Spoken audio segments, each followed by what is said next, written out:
Hello, this is Benji, and I wanted to go through a Worlds format list for today.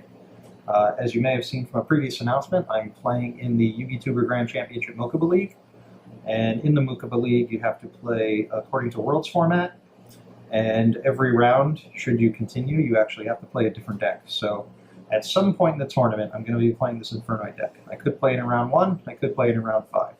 So I think it'd be fun for my opponents to check out my channel, find this deck list, determine whether or not they're going to have to play against it, and perhaps main deck or side deck for it. So I'm kind of putting this up here as kind of like a double, triple, quadruple bluff type thing, because there are 5 rounds maximum, and someone can play me at any time, and this could be the deck that I play.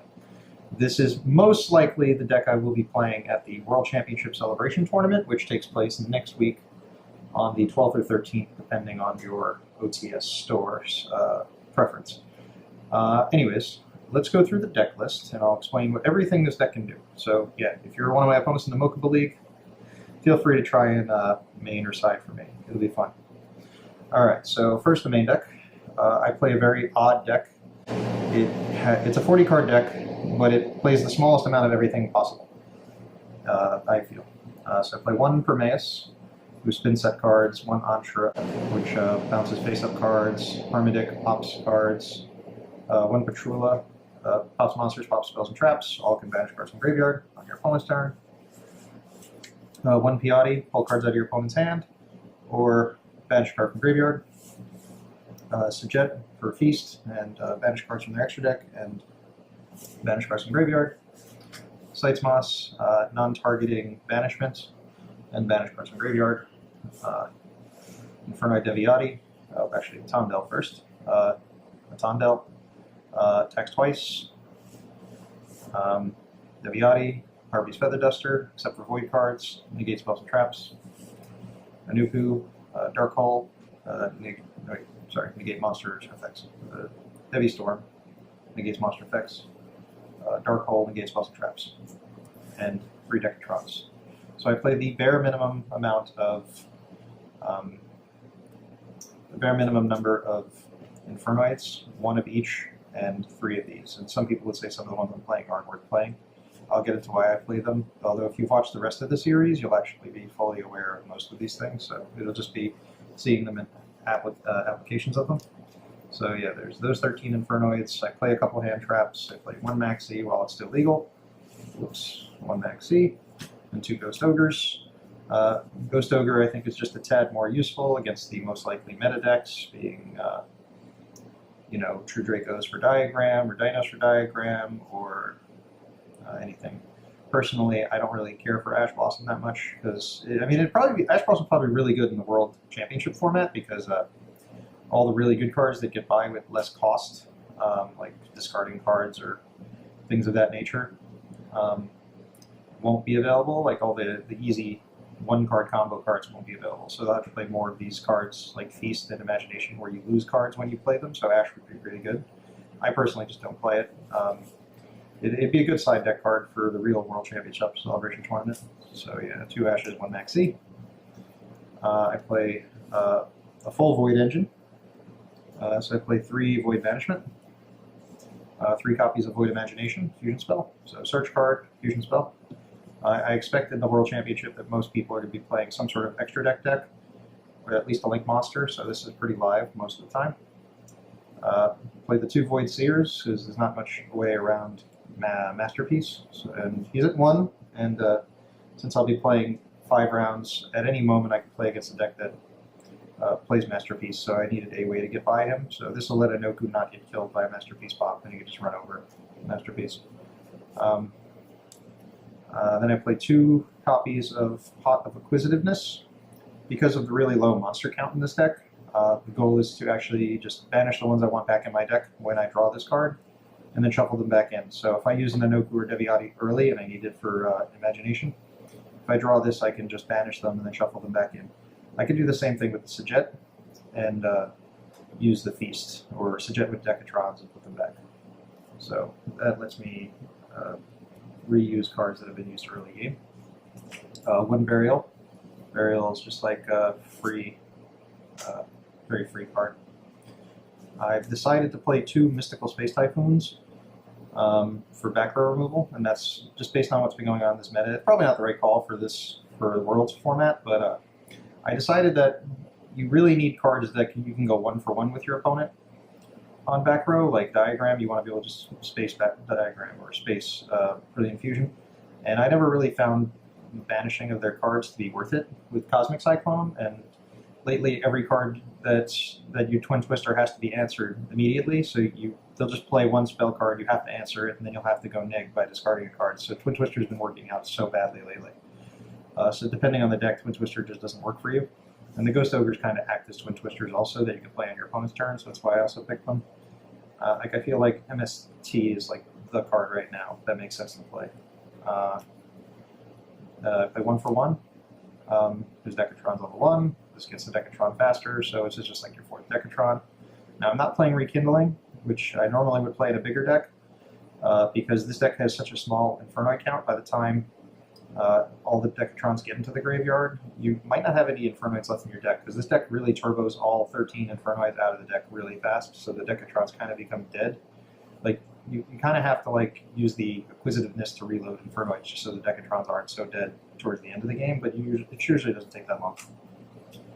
Trap lineup, you got Triple Feast, and I play more Void cards than anyone else, and because I play more Void cards, my feasts are more alive than my opponents or anybody else who plays this deck, because they just play like 3 Banishment and a Feast, maybe an Imagination, so 5 Void cards, so this is dead usually. But my deck, because I also play 2 Void Purification and 2 Void Launch, my deck, these tend to be live much more often. And what I'll do is I'll probably use this to add an Infernoid from my graveyard to my hand, and then just use it as cost to summon 3. Or I'll use Void Launch to send 2 to the graveyard on my turn, and then flip over and send 3 more. So I mean, summon 3 more using this, because this isn't very good, very long in a short game, because with a small deck like this, because you don't have that many Infernoids. But this card's always good if your opponent doesn't have an extra deck. This is better than Imagination, but if they have an extra deck, Imagination's better.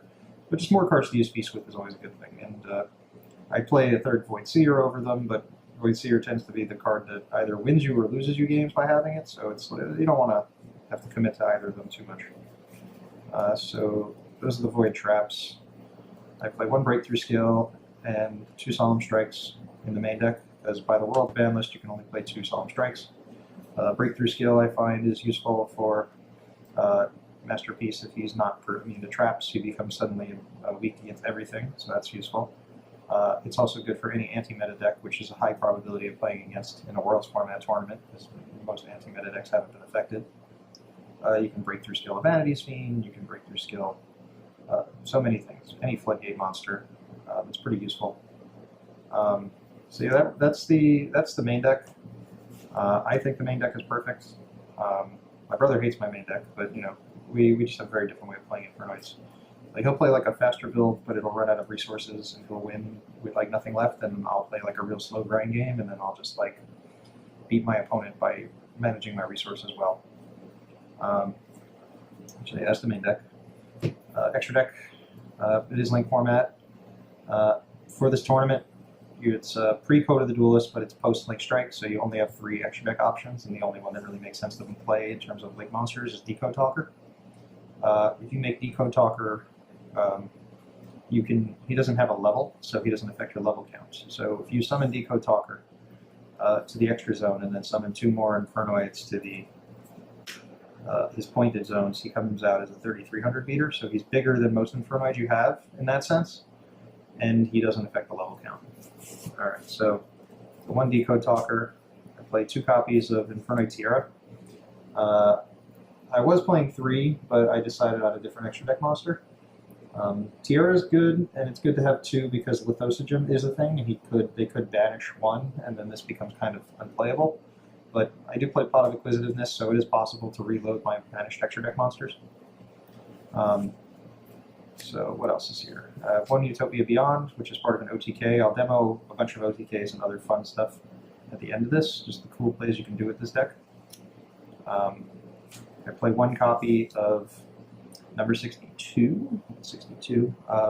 Galaxy Eyes Prime Photon Dragon, just because he's a 4,000 monster you can put out. So he's kind of here in case there's a monster you just need to get over that's just too big. So like this will get over a Crystal Wing, it'll get over anything. And I know it's kind of hard to make it in this deck. All the Xyzs are kind of difficult to make because you really only run one copy of every level. But Decatron can become the other level by sending a different monster. So Decatron and Piatti as Piatti with Sajet will make this. Decatron as Sitesmoss with Natondel will make this. And Decatron as a Sajet with a Sitesmoss will make this. So they're all makeable. And this is part of an OTK. I'll explain in a minute. It goes with this card. Nice OTK. Odd Eyes Meteor Burst prevents your opponent's monsters from activating effects in battle phase. It's good against floaters, ABC, things like that. I play one Stardust Spark Dragon, which rarely gets played, but I've always played it because it works well with Sitesmoss. You need to make sure you can actually attack into something and banish it. Play the Vanilla, both Vanillas, one Gaia, one Scrap Archfiend, because I've always played the deck this way. If you look at the old-fashioned comprehensive deck Infernoid guide that was put out on Yu-Gi-Oh! Plus Team Plus One's channel, this is the big way to kill people quickly because it doesn't affect your level count, and it's easier to put out 2 monsters in this deck than it is to put out 3 to do Decode Talker. Even though Decode Talker would probably be a little better. If there was a Link 2 that was playable right now, that would make sense. That would be the way to go, but there isn't. So got that. I was playing a 3rd Tiara, but I'm playing Cyframe Zeta instead, even though I don't have any Cyframes to recover. You could play builds where you actually play Cyframes in the main, and then you mill this with Tiara, and then you can add the Cyframes back to your hand. But I'm not playing them, I'm not siding them, just because the deck's 40 cards, so it's small, so there's no room for it. In a grass build, I probably include Gammas, and then if I mill the Gammas, I can ditch this with Tiara, and then add them back to my hand, but it's not happening in this one. But Zeta is good because this is Link format, and if your opponent wants to put out a Link monster, they're highly susceptible to Zeta. Zeta is an extra deck monster for yourself that can just leave and come back, so he's particularly useful.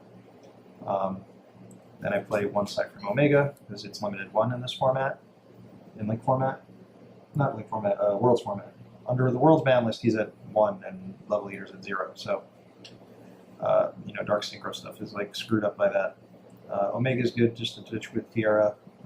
You can actually ditch both of these with Tiara and then use the Zeta to return the Omega to your deck if you just want to like make them send cards but you not send cards.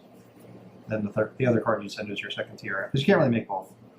Although at any time if you play Acquisitiveness on Anoku, Deviati, and Tiara from the Banish Zone, you can just reload that whole engine. Play one Shanbara just for OTKs. And these two together is an OTK. This is 8,100 damage, attack twice for 46, stack for 3,000, that's 7,600. Pop the Chambara for 5.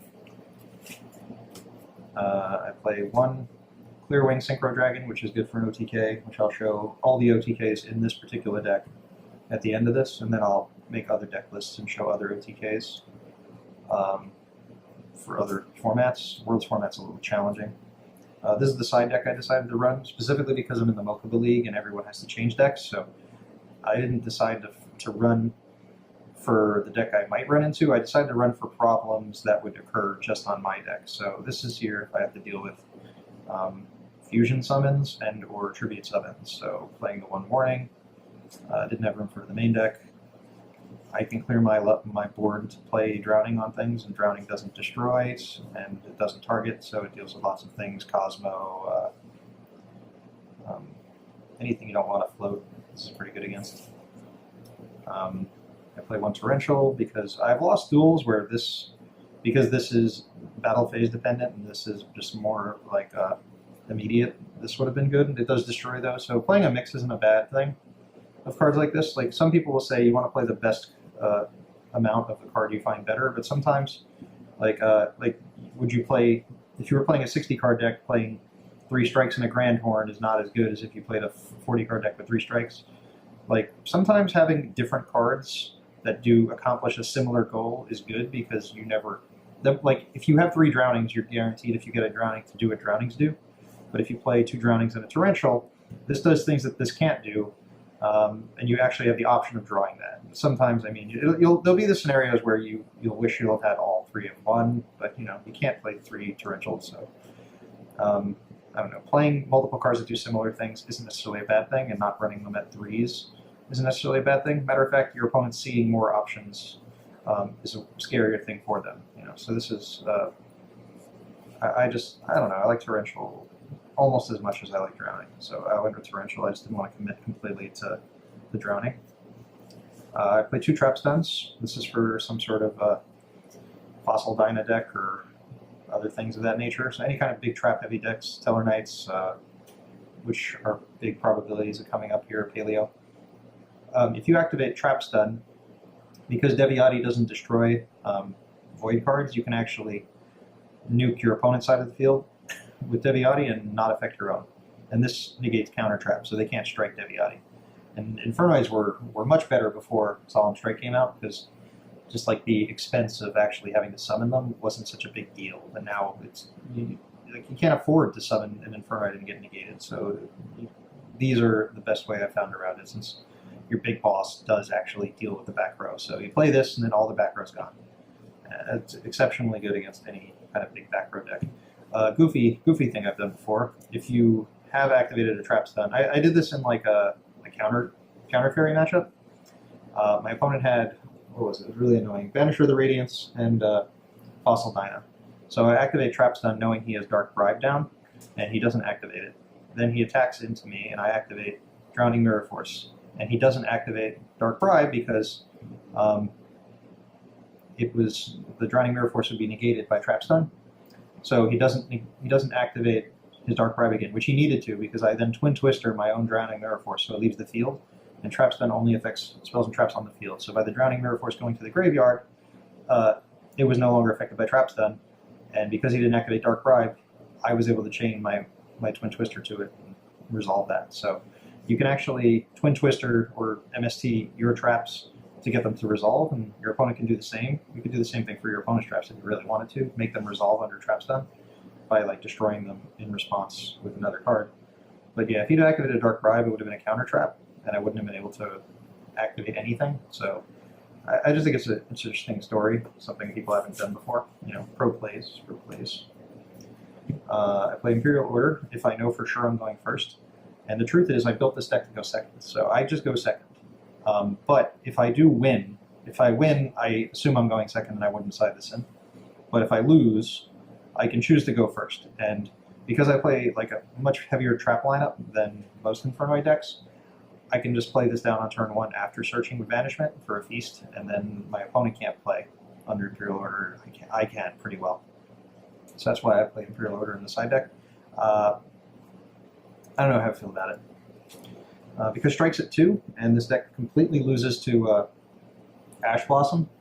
If in game 1 I see my opponent plays Ash Blossom, I side in Prohibition, and I call Ash Blossom. Goal being they can't negate any of your plays. So this is kind of acting as how Solemn Judgment used to back in the day. People weren't playing Solemn Judgment in order to negate their opponent's plays. They were trying to play it to make sure their plays went through. So this can stop any card that isn't currently face up on the field.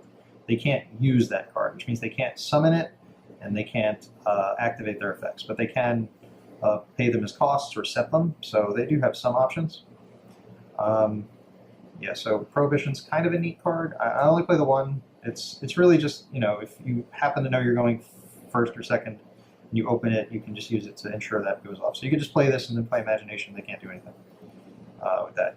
Although Prohibition on Maxi is like the dumbest thing you can do, because they can just chain Maxi right then. But it's good against Ghost Ogre if you're concerned about Ghost Ogre. It's good against Ash Blossom if you're concerned about Ash Blossom. Although, and it's because it's a spell, you can play it immediately, so it's better than something like Mind Drain, unless you're going to play Feast on their turns. There are reasons to do this. I like this because it's immediate usage. Additionally, if you're playing against a strange deck that you didn't want to deal with, you can play this against. You can always call a card in a deck with Prohibition. So, I mean, if you play Dark Magicians, you call Dark Magician, the deck's dead. If you're up against Cyframes, you call Cyframe Driver, they can't play any cards at all. So, there's some fun things you can do with Prohibition that people haven't really considered or thought about. I think 22 cards in the Cyframe deck get negated if you call Cyframe Driver on Prohibition. I play one Twin Twister because, like I said, the MST is probably a little better at the moment, but if you really felt the need to put in more back row hate, then Twin Twister is probably going to be better. But, you know, there's still 3 cards in a 40 card deck if you sided in. There's no Raigeki in Worlds format, so Double Dark Hole. Just another way to deal with non-special summon monsters, you know, Vanity's Fiend and so on. One breakthrough skill is not enough, and I wanted something a little more proactive. I usually would just cite more breakthrough skills.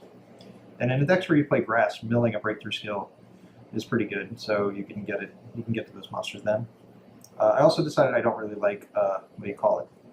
I don't like Lost Wind, as it only targets special summon monsters, which means it's completely dead against anti-special summon floodgates.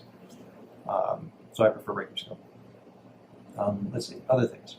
I play 2 additional Harmodic in my side deck and 2 additional Prometheus in my side deck for a very specific purpose. These are here, once again, if you're up against some sort of anti-special summon floodgate, you can just normal summon Decatron and get to Harmodic, because I only play 1 in the main deck, so if they do play like a deck full of those things, like there's nothing I can do.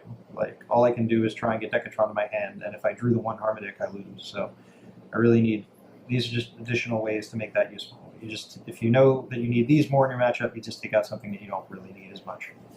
Now the Promeuses are here specifically for Yangzing dinosaur decks, because you will automatically lose if you activate, if your opponent does the Denglong Sen Chi Wen to graveyard and search pillars play, you pretty much automatically lose unless you have this card in your hand. So what you do is you play this card to the field, and then you target the set pillars, and then they can't chain it because of the effect of Prometheus. They can't, the card that's targeted cannot be responded with. So it's like Night Beam. So either it was side Night Beams or side these, and these allow your Decatrons to do that. But at the same time, your Decatron would get negated. So I don't know. I felt like these had a little more applications. They also had certain plays to the deck that I like. If I was playing Paleo, this would be good also. But yeah, the goal was to just avoid pillars going off, because if pillar goes off, your opponent negates your effect, and then they make Herald of the Arclight. And then you can't use Decatron, you can't discard monsters for feast, for banishment under Herald. So Herald just like ruins your life. So this prevents pillars from going off, which prevents Herald from coming out, which keeps you in the game. So that's the goal of that. A couple of the combos that can be done with this deck. Alright, so I'm just going to pause and we'll pick up in a second with combos. And if you like what you saw, you can find one of our latest uploads right here. Also, YouTube has recommended this video for you. Click here to make sure you subscribe to our channel to get updates as soon as they occur. See you next time.